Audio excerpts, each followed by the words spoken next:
untuk niat mati syahid. Ini nggak ada kiai dan lain sebagainya yang menyarankan jemaahnya itu untuk selalu mengingat orientasi hidupnya itu harus didasari niat mati. Nah, pertanyaan saya, Anda secara tulus pribadi tadi sudah niat betul belum? Maka saudara-saudaraku seiman, seislam dan sejihad, hari ini kita diingatkan oleh tadi Kiai Haji Sobri Lubis, niatkanlah mati syahid agar supaya konstruk ayat Quran Ali Imran 142 146 itu memang kita wujudkan. Egy Sujana, kita sudah tahu ya siapa Egy Sujana. Kadrun Pekok yang satu ini memang molang lambuana di media sosial. Kalau kemarin-kemarin memang inilah yang mau nyoal bagaimana ijazah palsu Pak Jokowi itu yang tak henti-hentinya dia gencarkan bersama dengan para antek-antek HTI.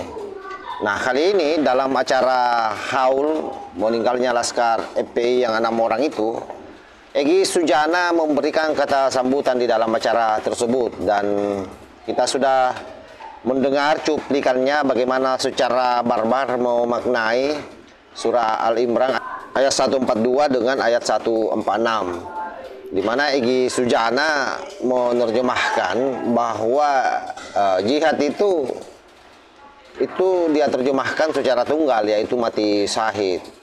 Dan ini yang saya bilang sangat berbahaya sekali, karena kalau misalnya penjujalan Al-Quran dimaknai secara tekstual lalu kemudian ini dikonsumsi oleh orang yang tidak dalam cara memahami agama atau orang-orang yang baru belajar agama, inilah cikal bakal yang akan terjadi, yang akan menjadi teroris, yang akan menjadi ekstrim, radikal, dan pada akhirnya menjadi teroris. Bagaimana sambutannya secara lengkap? Ini coba kita simak secara bersama-sama. Dalam surat Ali Imran ayatnya 142 dan 146 Ali Imran sangat jelas Allah menyindir kita semua. An hasibtum an tadkhulul jannah. Apa kamu kira kamu masuk surga?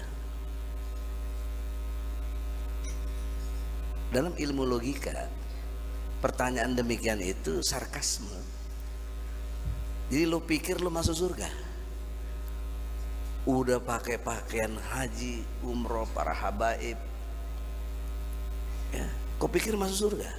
Udah rajin sholat, sudah puasa, tahajud tiap malam, kau pikir masuk surga? Tidak, kata Allah, kecuali kau jihad. Jihad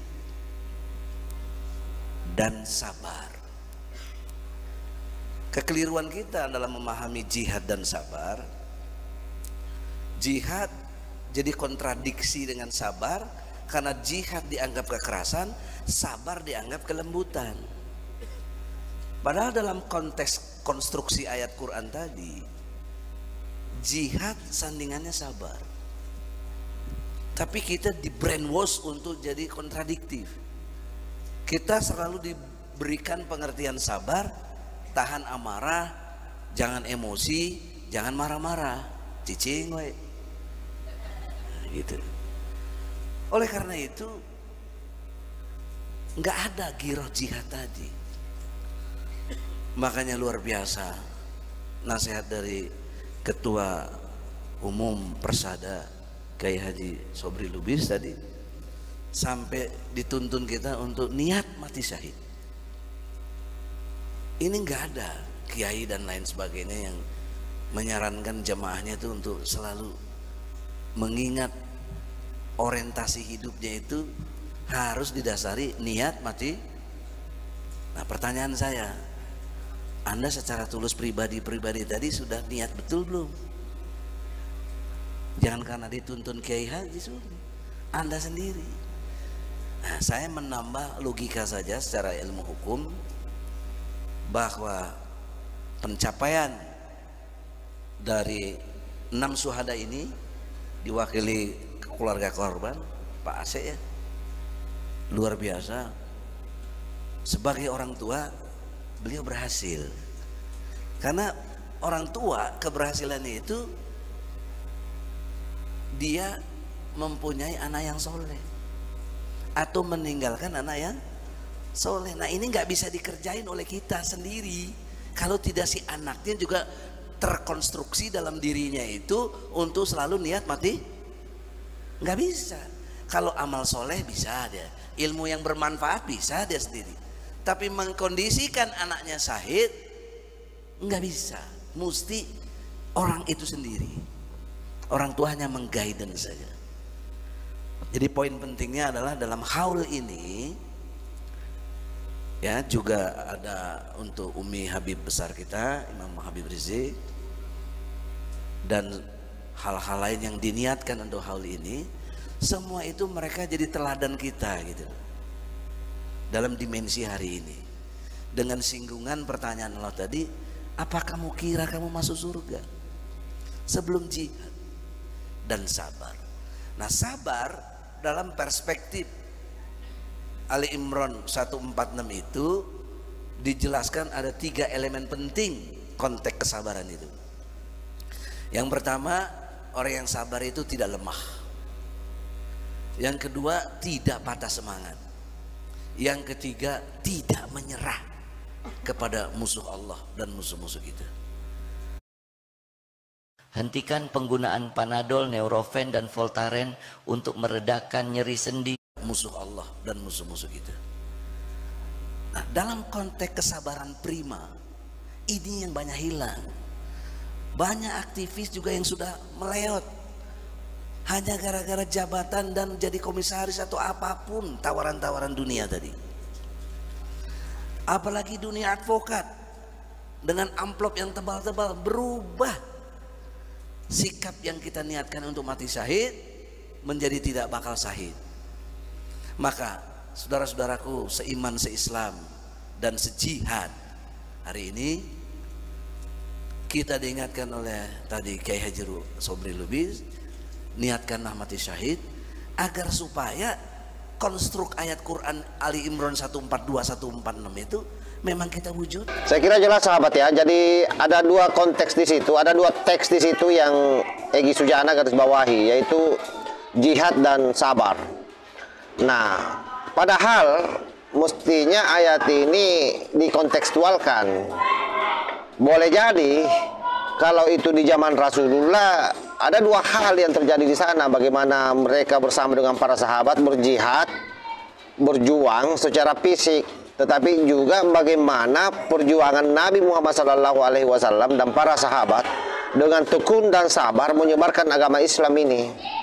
Nah, tentu dalam konteks Indonesia, ayat ini bisa saja dimaknai bahwa jihad itu termasuk misalnya bagaimana Presiden Jokowi berjihad membangun bangsa ini, atau misalnya hari ini Pak Prabowo, atau bagaimana Pak Polisi berjihad menjaga keutuhan, menjaga keamanan dan kenyamanan di tengah-tengah masyarakat terkait dengan tewasnya 6 syuhada yang menurut mereka ya, perspektif mereka bahwa itu adalah syuhada. Nah, selain itu saya kira masih banyak jihad-jihad lain. Bagaimana tokoh ekonom kita berjihad, bagaimana mereka mempertahankan inflasi, itu juga jihad. Bagaimana tokoh pendidikan kita berjihad membangun mental anak bangsa, itu juga jihad. Bagaimana kiai-kiai kita di dalam membangun pesantren, mengembangkan pesantrennya untuk supaya lahir karakter-karakter anak-anak bangsa yang mumpuni, itu juga jihad. Nah, sayangnya para kaum dobolawir ini, kata-kata jihad itu hanya dimaknai dalam konteks perang. Perang yang dia maksudkan itu adalah melawan kezaliman dalam perspektif mereka. Nah, sehingga inilah yang sangat membahayakan bila mana doktrin-doktrin seperti ini dijajarkan kepada orang-orang yang kurang memahami agama. Sehingga pada akhirnya nanti mereka akan cenderung ekstrim, radikal, dan bisa-bisa menjadi teroris. Dan itulah yang terjadi.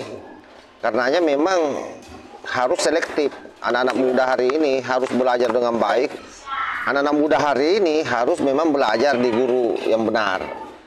Jangan sampai kemudian ikut-ikutan dengan gadrun PKO ini Ini bisa tercuci otaknya karena ayat Al-Quran yang dipakai yang dimaknai secara serampangan. Jadi betul-betul tekstual. Padahal seharusnya kontekstual. Nah, itulah karena Egy juga ini kan orang baru belajar agama ini.